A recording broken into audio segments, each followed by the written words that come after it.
یہ تصور کر لو کہ خدا قریب ہے. گناہ کے وقت بھی جب گناہ کا ارادہ ہو شیطان ورگلائے فوراً سمجھ لینا میں کیسے گناہ کروں، میرا خدا قریب ہے. دوسری بات، ہر وہ کام چھوڑ دو جس کام کے شروع میں بسم اللہ اور آخر میں الحمدللہ پڑھنے کے لیے منع کیا گیا ہو. السلام علیکم ورحمۃ اللہ وبرکاتہ. میرے پیارے پیارے عزیز دوستو، میں امید کرتا ہوں الحمدللہ آپ لوگ خیریت و عافیت سے ہوں گے. آپ لوگ ذاکر اللہ آپ سبوں کو ہمیشہ خوش رکھے، آباد رکھے. آج کی اس ویڈیو میں مولانا ذاکر علی نوری صاحب کا ایسا بیان سنیں گے جس کے سن کر دل میں ایمان پیدا ہو جاتی ہے، اندر سے جذبات پیدا ہو جاتی ہے کہ ویسے کام ہرگز نہ کرو جس کے شروعات میں بسم اللہ نہ پڑھی جائے اور جس کے آخری میں الحمدللہ نہ پڑھی جائے. تو آئیے دوستو اس ویڈیو کو شروع سے لے کر آخری تک دیکھتے ہیں، سمجھتے ہیں اور اس پر عمل کرتے ہیں. تو چلیے دوستو ویڈیو کو شروع کرتے ہیں. یہ تصور کر لو کہ خدا قریب ہے. اللہ اکبر. گناہ کے وقت بھی جب گناہ کا ارادہ ہو شیطان ورگلائے سبحان اللہ. فوراً سمجھ لینا میں کیسے گناہ کروں، میرا خدا قریب ہے. دوسری دوستو بات، ویڈیو کو دھیان سے سننا. ہر وہ کام چھوڑ دو جس کام کے شروع میں بسم اللہ اور آخر میں الحمدللہ پڑھنے کے لیے منع کیا گیا ہو.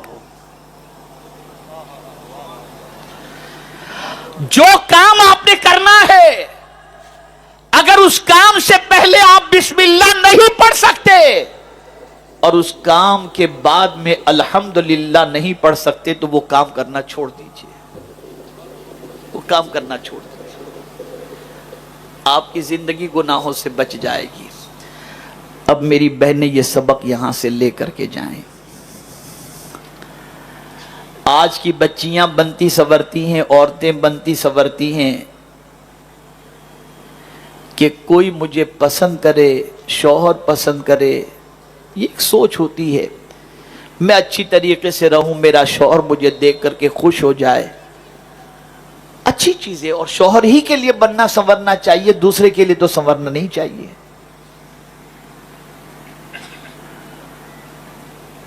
ایک عورت یہ سوچتی ہے کہ میرا شوہر مجھے پسند کرے، یا اگر غیر شادی شدہ لڑکی ہے تو وہ کبھی رشتے کے سلسلے میں بن سنور کر رہتی ہے اور اس کے لیے حکم بھی ہے کہ گھر میں جب رہے تو اچھی طریقے سے رہے کہ کبھی بھی کوئی مہمان آ جائے تو وہ اتنی گندی نہ ہو کہ دیکھ کر کے اس سے گھن پیدا ہو، بلکہ ہمیشہ جوان لڑکی کو اچھی طریقے سے گھر میں رہنا چاہیے کہ کبھی بھی کوئی آئے تو دیکھ کر کے اس کی آنکھوں کو ٹھنڈک ہو اور اگر وہ اپنے بچے کا رشتہ کرنا چاہے تو کر سکے.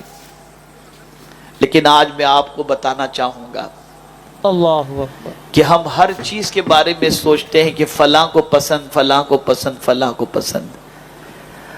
اب آج میں اپنی بچیوں سے اور بہنوں سے کہوں گا کہ ذرا آج میں تمہیں بتاتا ہوں اللہ کن عورتوں سے محبت فرماتا ہے، سبحان اللہ.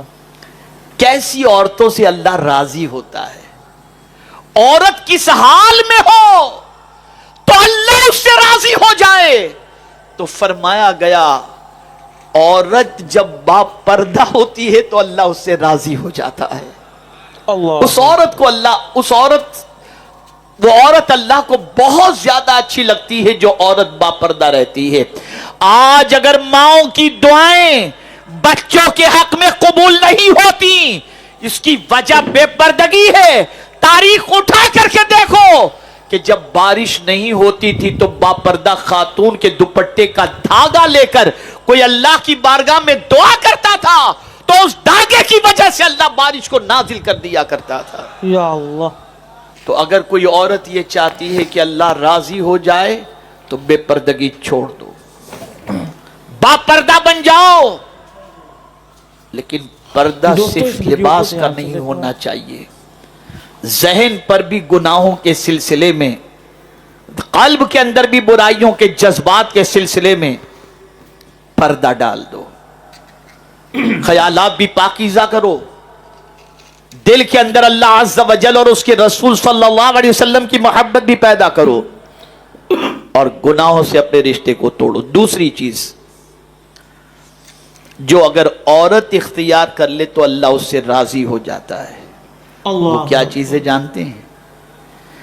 وہ شادی شدہ عورت جو اپنے شوہر کی غیر موجودگی میں اس کے مال اور اس کی عزت کی حفاظت کرتی ہو، کوئی اسے کچھ بھی کہے مولا اسے نیک عورت فرماتا ہے۔ فالصالحات قانتات حافظات للغیب بما حفظ اللہ۔ اللہ اکبر۔ اور ایسی عورت کو اللہ عز و جل، ایسی عورت سے اللہ راضی ہوتا ہے۔ اور اس عورت کا مقام کیا ہے جانتے ہیں؟ وہ ان چیزوں کا خیال بھی کرتی ہے، شوہر کی غیر حاضری کے اندر شوہر کی عزت اور مال کی حفاظت بھی کرتی ہے، اور شوہر اس سے راضی بھی ہے، تو نمازی جائے گا جنت کے اندر باب الصلاۃ سے۔ جتنے بھی دروازے ہیں مختلف عبادتیں کرنے والے ان دروازوں سے جائیں گے، لیکن اگر کوئی عورت نمازی ہے، روزے دار ہے، اللہ کی اطاعت کرتی ہے، اور اس حال میں اس دنیا سے گئی کہ اس کا شوہر اس سے راضی ہے، سرکار فرماتے ہیں وہ جنت کے جس دروازے سے چاہے جنت میں داخل ہو جائے۔ تیسری چیز، اس عورت سے اللہ راضی ہوتا ہے جو عورت قرآن کی تلاوت کرتی ہے۔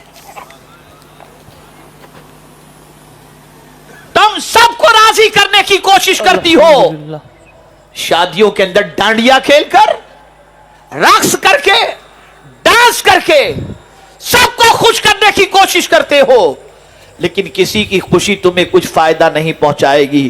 لیکن اگر اللہ کو تم نے راضی کر لیا تو دنیا بھی سنور جائے گی اور آخرت بھی سنور جائے گی۔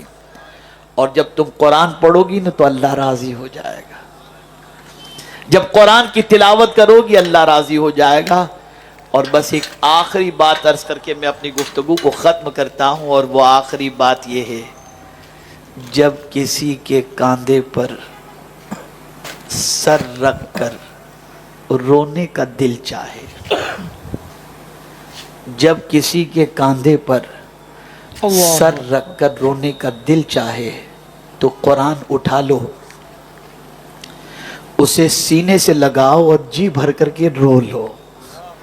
قرآن کو سینے سے لگا کر جی بھر کر کے رو لو، یہ قرآن تمہارے سارے غم کو ہلکا کر دے گا۔ ماشاءاللہ۔ بدلو اپنی سوچ کو۔